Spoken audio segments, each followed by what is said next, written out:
వి gold trusted gold buyers తాకట్టులో ఉన్న బంగారాన్ని విడిపించి ఈ రోజు ఉన్న మార్కెట్ ధరకే కొనబడును. మరిన్ని వివరాలకు సంప్రదించండి 7771077720. ఒక సీనియర్ కార్పొరేటర్గా వెనకబడిన బీసీ పూర్తిగా విశాఖపట్నం జిల్లా వైఎస్ఆర్ కాంగ్రెస్ పార్టీ తరఫున ముల్ల అప్పారావు గారికి నా వృధించిన పెద్దలు సీనియర్ నాయకులు గౌరవనీయ శ్రీ కుంభ రవిబాబు గారికి, అదేవిధంగా వైఎస్ఆర్ కాంగ్రెస్ పార్టీ రాష్ట్ర మహిళా అధ్యక్షురాలు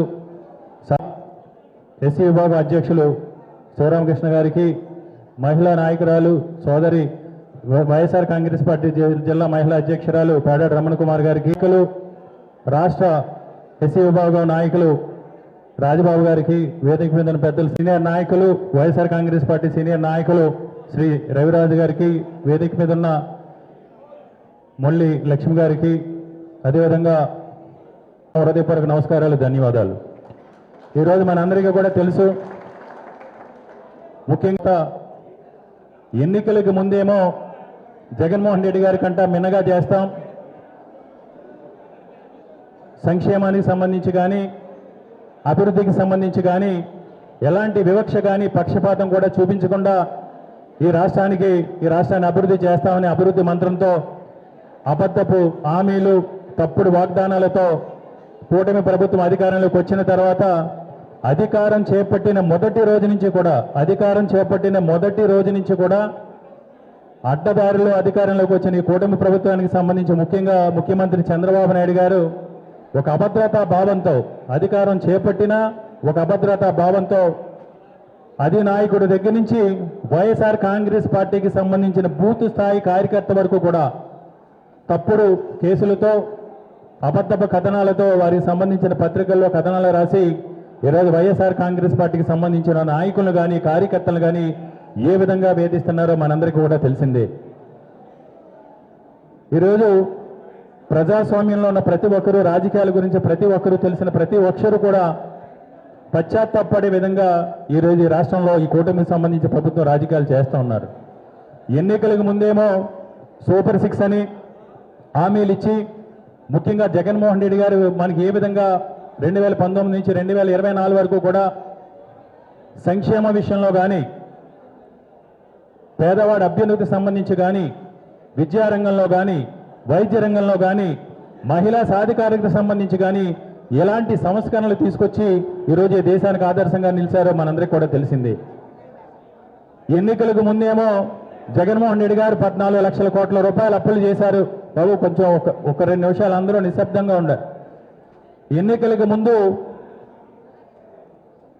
కూటమి ప్రభుత్వానికి మద్దతుగా, కూటమి పార్టీలకు మద్దతుగా నిలిచే కొన్ని పత్రికల్లో, టీవీ ఛానల్లో జగన్మోహన్ రెడ్డి గారు 14 లక్షల కోట్ల రూపాయలు అప్పులు చేశారు, ఈ రాష్ట్రం శ్రీలంక మారబోతుందని ఎన్నికల ముందు తప్పుడు కథనాలు ప్రజల్లో ఒక వ్యతిరేకత తీసుకొచ్చి ప్రజల్లో అబద్ధాలు, అసత్యాలతో ప్రజల్ని అభద్రభావతకు గురిచేసి ఎన్నికల సమయంలో జగన్మోహన్ రెడ్డి గారికి చేసిన దానికంటే కూడా మేము మిన్నగా చేస్తాం, జగన్మోహన్ రెడ్డి గారు ఒక అమ్మఒడి ఇస్తే ప్రతి ఒక్కరికి కూడా, ఇంట్లో ఉన్న ప్రతి ఒక్కరికి 8 సంవత్సరాలు దాటిన దగ్గర నుంచి 60 సంవత్సరాలు దాటిన వారి వరకు కూడా అన్ని రకాలు కూడా పథకాలు ఇస్తామని సూపర్ 6 ని ఈరోజు ఆ రోజు ప్రతిపాదించి మేనిఫెస్టోను రూపొందించి వాగ్దానాలు చేసి ప్రజల్ని నమ్మించి, వంచి, మోసగించి అధికారంలోకి వచ్చిన తర్వాత ఈరోజు ఒక పెన్షన్ తప్ప, ఒక పెన్షన్కి సంబంధించి అది కూడా పెన్షన్ కూడా ఈరోజు మనం చూసాం. ఏదైతే 2014 నుంచి 2019 వరకు కూడా ఒక వృద్ధాప్య పెన్షన్ కావాలంటే ఆ వార్డులో కానీ, ఆ గ్రామంలో కానీ కొత్తగా ఎవరికైనా ఒక పెన్షన్ నమోదు చేసుకోవాలంటే అప్పటికి పెన్షన్ తీసుకున్న వారు ఎవరైనా చనిపోతే తప్ప కొత్తగా పెన్షన్ ఇచ్చే పరిస్థితి ఉండేది కాదు. కానీ జగన్మోహన్ రెడ్డి గారు 2019లో ముఖ్యమంత్రి అయ్యే నాటికి ఈ రాష్ట్రంలో ఎవరైతే పెన్షన్ లబ్ధిదారుల సంఖ్య 39 లక్షలు. జగన్మోహన్ రెడ్డి గారు 2024 ఎన్నికలకు ముందు నెల వరకు కూడా ఏప్రిల్ నెలలో 1వ తారీఖున ఈ రాష్ట్రంలో 66,05,000 మందికి జగన్మోహన్ రెడ్డి గారు పెన్షన్, అంటే ఆల్మోస్ట్ జగన్మోహన్ రెడ్డి గారు ప్రభుత్వ ఆధ్వర్యంలో పెన్షన్ డబుల్ చేయడం జరిగింది. మళ్ళీ ఈరోజు కూటమి ప్రభుత్వం వచ్చింది, 3,000 రూపాయల పెన్షన్ని 4,000 చేస్తామని ఈరోజు వాగ్దానం చేసి ఈరోజు ఈ 11 నెలల కాలంలో కూడా పెన్షన్ లబ్ధిదారుల సంఖ్య సుమారు 9 లక్షల మందిని తగ్గించడం జరిగింది.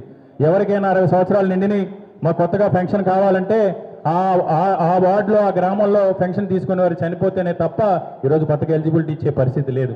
అదేవిధంగా అమ్మఒడికి సంబంధించి ఈరోజు జగన్మోహన్ రెడ్డి గారు చదువుకోవాలనుకునే తాపత్రయం ఉన్న ప్రతి పేదంట విద్యార్థులు చదువుకోవాలనే ఉద్దేశంతో అమ్మఒడిని తీసుకొచ్చి విద్యారంగంలో సంస్కరణలు తీసుకొస్తే ఈరోజు ఎంతమంది పిల్లలు ఉంటే అంతమందికి కూడా అవసరమైతే చంద్రబాబు నాయుడు గారు స్వయంగా చెప్పడం జరిగింది.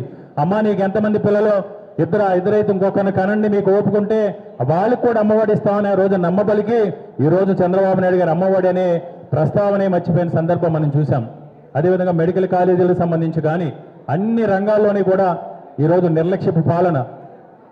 సీనియర్ నాయకులు రాష్ట్ర కార్పొరేషన్ మాజీ చైర్మన్ జాన్ వెస్లీ గారిని వేదిక మీదకి రావాల్సిందిగా ఆహ్వానిస్తున్నాం. ఈ ఈస్ట్ నియోజకవర్గ సమన్వయకర్తగా నియమితులై ఈరోజు బాధ్యతలు స్వీకరిస్తున్న పెద్దలు మొల్లి అప్పారావు గారికి అభినందనలు, శుభాకాంక్షలు తెలియజేస్తూ ఉన్నాను.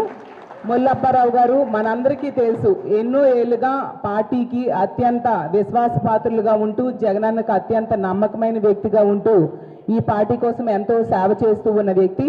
అలాగే చాలా సౌమ్యులు, అందరినీ కలుపుకుంటూ వెళ్లే వ్యక్తి. అలాంటి వ్యక్తికి ఈస్ట్ నియోజకవర్గ సమన్వయకర్తగా జగనన్న నియమించారు. ఖచ్చితంగా మొల్లి అప్పారావు గారి సారథ్యంలో ఈ ఈస్ట్ నియోజకవర్గంలో మన వైఎస్ఆర్ కాంగ్రెస్ పార్టీ జెండా ఎగరవేయాల్సిన అవసరం ఉందని తెలియజేస్తూ ఉన్నాను. మనం చూస్తే ఈస్ట్ నియోజకవర్గంలో ఒక 2 దశాబ్దాలుగా తెలుగుదేశం పార్టీ గెలుస్తూ ఉంది. కానీ ఈసారి మాత్రం ఖచ్చితంగా మన వైఎస్ఆర్ కాంగ్రెస్ పార్టీ గెలిచి తీరాలి.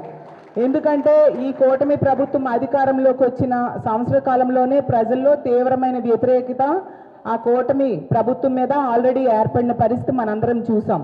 గతంలో జగన్మోహన్ రెడ్డి గారు 5 ఏళ్ల పాలన కూడా సంక్షేమము అభివృద్ధి 2 కళ్ళగా ఎంతో చక్కగా పరిపాలన అందిస్తే, ఇప్పుడు ఈ కూటమి అధికారంలోకి వచ్చిన సంవత్సర కాలంలోనే ఎలా ఉందంటే వీళ్ళ పాలన ఆలీబాబా అరడజన్ దొంగల పాలనలా ఉంది. ఇక్కడ మనం చూసుకుంటే నమ్మి ఓట్లేసిన ప్రజల్ని నట్టేట ముంచారు. అసలు ఈ కూటమికి ఓట్లేసిన, ఈ కూటమిలోని 3 పార్టీలకి ఓట్లేసిన ప్రజలు ఈరోజు చాలా బాధపడుతున్నారు, ఎందుకు వీళ్ళకి ఓట్లేసామా అని చెప్పేసి. ఆ రోజు ఒక సంక్షేమ సామ్రాజ్యం జగనన్న సృష్టిస్తే ఈరోజు ఒక సంక్షోభ రాజ్యాన్ని సంవత్సర కాలంలోనే వీళ్ళు ఏర్పాటు చేసిన పరిస్థితి మనం చూసాం. జగనన్న ఒక రామరాజ్యం లాంటి పాలన పరిపాలిస్తే సంవత్సర కాలంలోనే ఈ కూటమి ప్రభుత్వం ఒక రాక్షస రాజ్యాన్ని తలపించేట్టుగా పరిపాలిస్తూ ఉన్నారు. ఎక్కడ చూసినా స్కామ్లు, ఫుల్గా స్కామ్లు కనిపిస్తూ ఉన్నాయి. స్కీములు నీళ్ళుగా ఉండే పరిస్థితి, అభివృద్ధి నీళ్లు, అవినీతి ఫుల్గా ఉండే పరిస్థితి మనం చూస్తూ ఉన్నాము. అసలు ఈ కూటమి ఏర్పడిన సంవత్సర కాలంలోనే మనం తీసుకుంటే ఒక ఆంధ్రప్రదేశ్ని ఒక అరాచక ఆంధ్రప్రదేశ్గా మార్చేశారు. అలాగే మనం తీసుకుంటే మధ్యాంధ్రప్రదేశ్గా మార్చేసిన పరిస్థితి.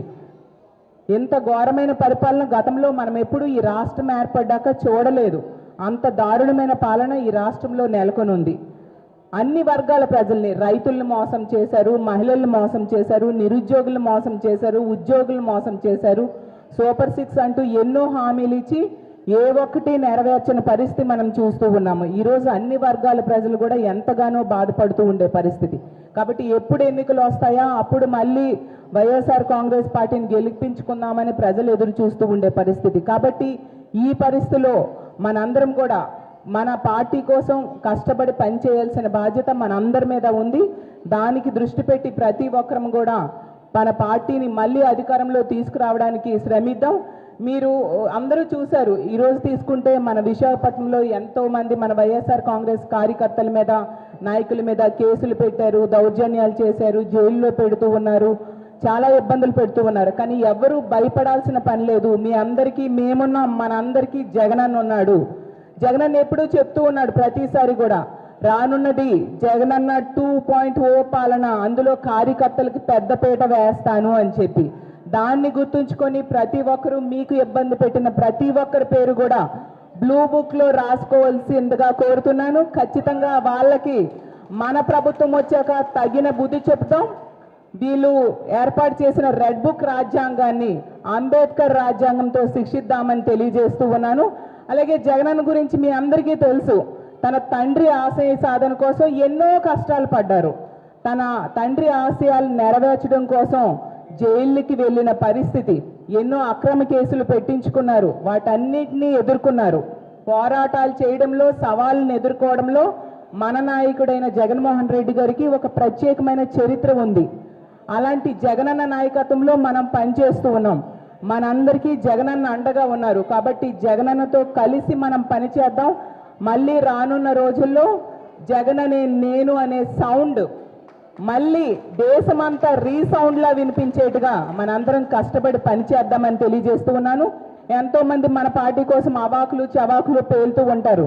కానీ ఈ ప్రపంచంలో కానీ ఈ రాష్ట్రంలో కానీ ఎవరు మన పార్టీ లేకుండా చేయడం అనేది అలాంటి వాళ్ళు ఇంతవరకు పుట్టలేదు, రానున్న రోజుల్లో పుట్టరు. ఆకాశం భూమి ఏకమైనా కూడా, సూర్యచంద్రులు ఏకమైనా కూడా వైఎస్ఆర్ కాంగ్రెస్ పార్టీ జెండా లేకుండా చేయడం సాధ్యం కాదు అని తెలియజేస్తూ ఉన్నాను.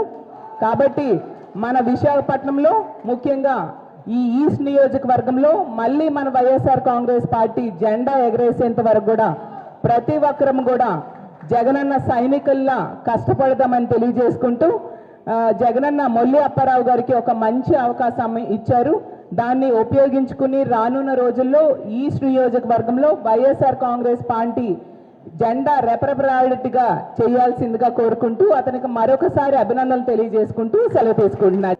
వైఎస్ఆర్ కాంగ్రెస్ పార్టీ విశాఖ జిల్లా అధ్యక్షులైనటువంటి శ్రీ చేస్తూ ఇక్కడికి వచ్చినటువంటి ప్రతి కార్యకర్త నిన్నట ఈ 2 రోజుల నుంచి కూడా అనౌన్స్ అయిన దగ్గర నుంచి చాలామంది నేను విజయవాడలో ఉండిపోయినా సరే కొంతమంది అయితే చాలా అసలు ఆ పేర్లు చెప్పకూడదు కానీ పేర్లు చేతి మళ్ళీ కొన్ని మర్చిపోవచ్చు.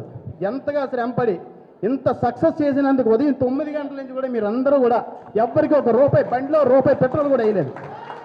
అటువంటి ఆదరాభిమానాలు మీ అందరి ద్వారా నేను సంపాదించుకున్నాను.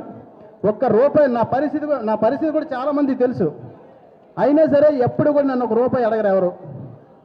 ఆ విధంగా మీరందరూ కూడా నా మీద అభిమానం ఉంచినందుకు మీ అందరికీ పేరు పేరున ప్రతి ఒక్కరికి కూడా ధన్యవాదాలు తెలియజేస్తూ ఇంతటి చక్కని అవకాశం ఇచ్చినటువంటి మరి జగన్మోహన్ రెడ్డి గారికి, అలాగే పెద్దలు బొత్స సత్యనారాయణ గారికి, గుడివాడ అమర్నాథ్ గారికి, కేకే రాజాన్నకి, అలాగే కర్ణం ధర్మశ్రీ గారికి, మరి రవిబాబు గారికి, వరద కళ్యాణి మేడం గారికి, అలాగే మన మేయర్ హరివెంకట కుమారి శ్రీనివాస్ గారికి, అలాగే మిగతా పెద్దలందరికీ మీ అందరికీ కూడా పేరు పేరున మరొకసారి ధన్యవాదాలు తెలియజేస్తూ ఇండియా పాకిస్తాన్ తాజా అప్డేట్స్ కోసం డౌన్లోడ్ చేసుకోండి RTV లైవ్ యాప్.